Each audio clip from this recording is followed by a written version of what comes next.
Uma Crise Chamada Brasil é uma minissérie de 10 capítulos que parte em busca da complexidade dos acontecimentos que trouxeram a gente até aqui. A partir de dezenas de entrevistas com pesquisadores, especialistas de áreas diversas, jornalistas, juízes, ativistas e políticos, a gente conta essa história para você toda quarta-feira, do dia 27 de julho até a semana do primeiro turno das eleições de 2022. Por novas prisões da Operação Lava Jato. Uma história de ações e decisões que mudaram e continuam mudando a vida do país. Que Jair Bolsonaro está eleito presidente. Se você quer entender de um jeito claro e equilibrado o que é essa crise chamada Brasil, vai lá no seu tocador favorito e assina o feed do Politiquês, o podcast de política do Nexo. Porque sim, o Politiquês está de volta.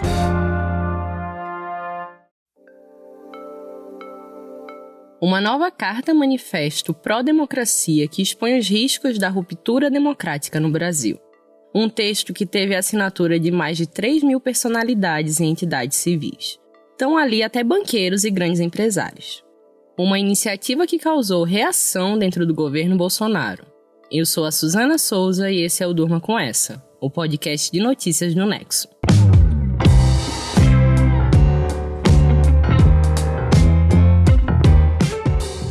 Olá, eu sou o Conrado Corsaletti, estou aqui com a Suzana para apresentar esse podcast que vai ao ar todo começo de noite, de segunda a sexta, sempre com notícias que podem continuar a ecoar por aí.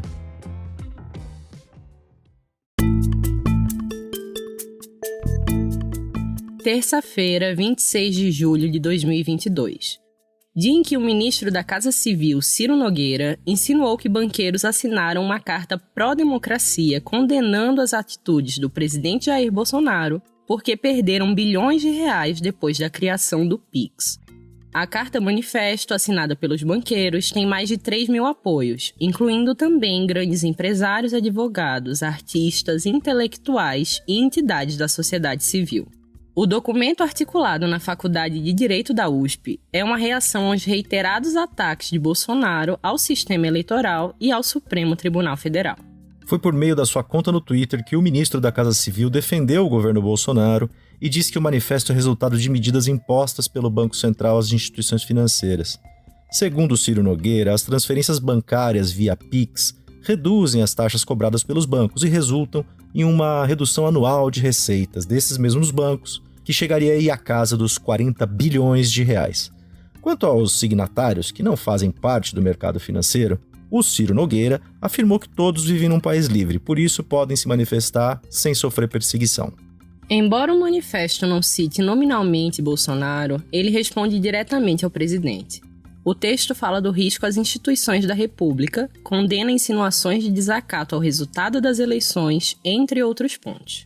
O manifesto deve ser lido em 11 de agosto na Faculdade de Direito da USP, no Largo São Francisco, no centro de São Paulo. Entre os banqueiros que assinaram a carta estão Roberto Setúbal e Pedro Moreira Salles, co-presidentes do Conselho de Administração do Itaú Unibanco. Tá também ali Cândido Bracha, que é ex-presidente do também Itaú Unibanco. Também tem representantes da indústria como Walter Schalka, da Suzano, Pedro Passos e Guilherme Leal, da Natura, e Eduardo Vassimon, da Votorantim. Antes de ganhar as assinaturas de nomes de peso no mundo empresarial e financeiro, a carta já tinha adesão de advogados, intelectuais e artistas como o compositor Chico Buarque e esportistas como o ex-jogador de futebol Casagrande. O manifesto de 2022 cita a Carta aos Brasileiros, um histórico texto de repúdio ao regime militar que foi redigido pelo jurista Gofredo Silva Teles e lido em 1977 no mesmo local onde vai ser realizado o evento desse 11 de agosto. Segundo a Faculdade de Direito, o novo texto, abre aspas, ressalta a lição deixada pelo professor Gofredo, que anunciava a ilegitimidade do governo militar e o estado de exceção, e pedia a instauração de uma Assembleia Nacional Constituinte, fecha aspas. Regime militar repudiado pelo Gofredo e regime militar exaltado recorrentemente por Bolsonaro. Tudo começa nessa denúncia que foi de conhecimento do Tribunal Superior Eleitoral, onde o hacker diz claramente que ele teve acesso a tudo dentro do TSE. Eles poderiam alterar nome de candidatos, tirar a voto de um, transferir para outro, Ou seja, um sistema, segundo documentos do próprio Tribunal Superior Eleitoral e conclusão da Polícia Federal, um processo aberto a muitas maneiras de se alterar o processo de votação. Esse que você ouviu foi Jair Bolsonaro no discurso que fez no encontro com embaixadores estrangeiros, realizado em Brasília no dia 18 de julho. Na data, o presidente reiterou falsas acusações ao sistema eleitoral, ali para o resto do mundo ouvir. Ele chegou a dizer que existem mais de 100 vídeos de apoiadores afirmando que digitavam nas urnas o número 17, que na época era a legenda do seu partido, mas que o voto era computado para o seu oponente, o petista Fernando Haddad. Essa informação falsa já foi desmentida diversas vezes pelo TSE, o Tribunal Superior Eleitoral. Como inclusive também foi desmentida a informação de que esse hacker que Bolsonaro cita teria tido acesso às informações da votação. O TSE informou que essa pessoa só conseguiu acessar documentos administrativos antigos até o momento em que foi flagrado. Os ataques do Bolsonaro ao sistema eleitoral não são recentes e acontecem desde as eleições de 2018, mas têm se intensificado com a aproximação das eleições de outubro de 2022. Candidato à reeleição, o Bolsonaro está em segundo lugar nas pesquisas de intenção de voto, atrás do ex-presidente Luiz Inácio Lula da Silva. Apesar de ter saído vitorioso do segundo turno da última eleição presidencial, o Bolsonaro disse que deveria ter ganho no primeiro turno. Ele já prometeu divulgar provas de fraudes, mas em 4 anos nunca apresentou nada, além de falas de descrédito ao sistema eleitoral e ao TSE. O discurso proferido aos embaixadores foi recebido em tom negativo, inclusive pela comunidade internacional. Jornais de outros países retrataram a apresentação de Bolsonaro como golpista e afirmaram que a tática do presidente tem inconfundíveis semelhanças com a estratégia usada por Donald Trump nos Estados Unidos em 2020, que resultou na invasão do Congresso americano. No lançamento da sua candidatura à reeleição no domingo agora, no Rio de Janeiro, o Bolsonaro convocou seus apoiadores para irem às ruas no dia 7 de setembro. A data é emblemática porque, no ano passado, ela foi marcada por manifestações golpistas dos apoiadores do presidente. Em 7 de setembro de 2021, os bolsonaristas foram às ruas pedindo pelo retorno do regime militar, falando palavras de ordem e ameaças contra os ministros do Supremo e questionando o sistema eleitoral. O próprio Bolsonaro, num discurso inflamado, disse que não iria mais respeitar decisões judiciais de ministros do Supremo. Depois desse 7 de setembro de 2021, a FEBRABAN, que é a Federação Brasileira de Bancos, e a Fiesp, que é a Federação das Indústrias de São Paulo, não entraram no consenso sobre como lidar com a ameaça de ruptura institucional. A entidade dos banqueiros se dividiu e, no fim, a Fiesp, sem a assinatura da FEBRABAN, divulgou um manifesto pedindo, abre aspas, harmonia entre os poderes, fecha aspas, mas não citou os ataques do presidente ao Supremo. Uma primeira versão da nota havia sido redigida em tom mais duro, diferentemente da que de fato foi divulgada. A nova Carta Manifesto Pró-Democracia, agora de 2022, não é a primeira divulgada durante o governo Bolsonaro. Nos últimos anos, foram inúmeras notas de repúdio contra as atitudes do presidente. Mas essa nova manifestação marca uma posição um pouco mais forte em relação a ocasiões anteriores. Neste ano, mesmo depois das intensificações dos ataques do Bolsonaro ao sistema eleitoral, os grandes empresários e os banqueiros, ou seja, os representantes do chamado PIB nacional, estavam em silêncio. Um silêncio que agora foi rompido.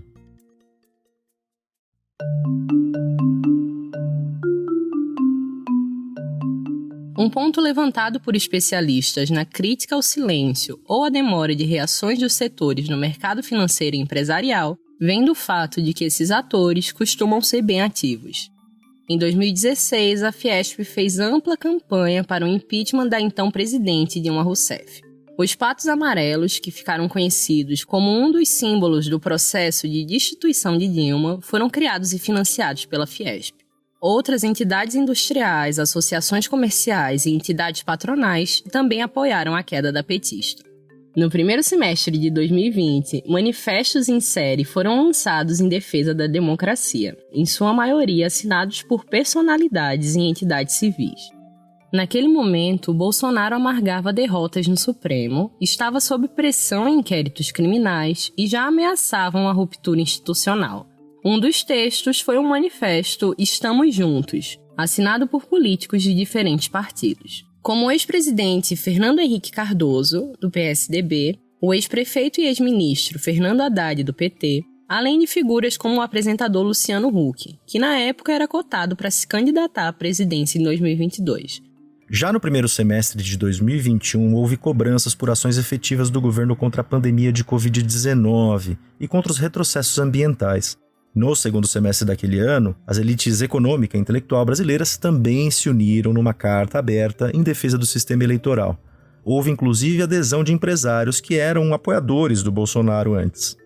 Em maio de 2022, em entrevista ao Nexo, o doutor em ciência política pela USP, Rafael Cortez, apontou o risco de naturalização da agenda levada a cabo pelo presidente. Segundo ele, haveria uma percepção de que Bolsonaro tem suas idiosincrasias e faz barulhos desnecessários, mas não seria de fato um risco mais concreto à democracia.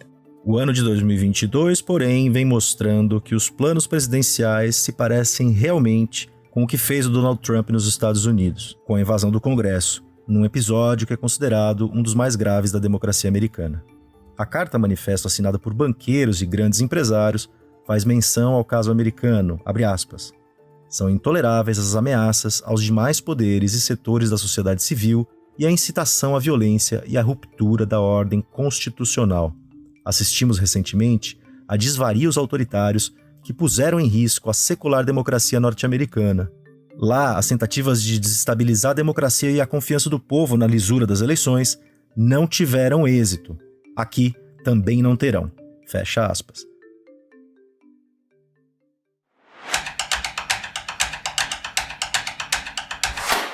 A gente tem visto recentemente a campanha do presidente Jair Bolsonaro se esforçar para conquistar o voto feminino. No domingo, o destaque da convenção do PL, que confirmou a candidatura dele, foi o discurso da primeira-dama Michele Bolsonaro. Ontem, na segunda, ele almoçou com um grupo de eleitoras. A redatora Isabela Cruz escreveu sobre o tema. Isabela, o que explica esse esforço do presidente? A gente tem visto o Bolsonaro e seus aliados falando bastante das medidas que o governo teria tomado em benefício das mulheres. O mote, repetido no domingo pela primeira-dama, tem sido de que o presidente sancionou 70 leis para essa parcela da população. No começo do ano, o governo chegou a dizer que só em 2021 tinha destinado 236 bilhões de reais às mulheres. Só que eles não especificam tudo o que estão botando na conta para chegar nesses números. Michele Bolsonaro mencionou, por exemplo, medidas em benefício de crianças com microcefalia e de distribuição de água, coisas que, segundo ela, beneficiam as mulheres mães. São exemplos que dão a entender que tem muita coisa nesse cálculo que, embora seja importante, claro, não é política pública para as mulheres especificamente, né? Isabela, na prática, como o governo Bolsonaro geriu as políticas públicas para as mulheres ao longo do mandato? Para começar, essa percepção das mulheres sempre como mães, que ficou evidenciada no discurso da primeira-dama, é algo que permeia toda a atuação do governo Bolsonaro nessa área. Um relatório do IPEA, o Instituto de Pesquisa Econômica Aplicada, publicado neste ano, afirma que se trata de uma opção política que não considera as mulheres como público-alvo da política, e sim como uma ponte, um instrumento para alcançar as crianças, a família e a sociedade. Eu conversei sobre o assunto com a professora da Universidade Federal de Minas Gerais, Marlise Matos. Entre outros pontos que estão no texto, ela destacou como as políticas do governo Bolsonaro tiveram um foco limitado num único perfil de mulher, mãe e conservadora, deixando de vê-las também como moradoras de zonas rurais, integrantes de comunidades tradicionais, migrantes, fiéis de religiões de matriz africana, lésbicas, transexuais, enfim, ignorando uma série de outras necessidades dessa população. Aliás, vários dos programas do governo foram tão pequenos que o IPEA chegou a classificá-los como experimentais. Isso fora as apostas em estratégias sabidamente ineficazes, como buscar combater a gravidez de meninas adolescentes pregando abstinência, enquanto se censura a educação sexual nas escolas, ou apostar exclusivamente no empreendedorismo para resolver o problema da desigualdade de renda entre homens e mulheres. Para agravar as coisas, o Ministério de Damares deixou dinheiro parado ao longo do mandato, enquanto faltavam recursos para a manutenção de políticas públicas importantes. Ela diz que gastou de forma racional e que trabalhou com eficiência. A ver como as eleitoras vão avaliar esse trabalho. Esse texto da Isabela você lê em nexojornal.com.br. da Carta Manifesto Pró-Democracia assinada por banqueiros e grandes empresários, as políticas públicas voltadas para mulheres que o Bolsonaro fez ou desmontou em seu mandato, durma com essa.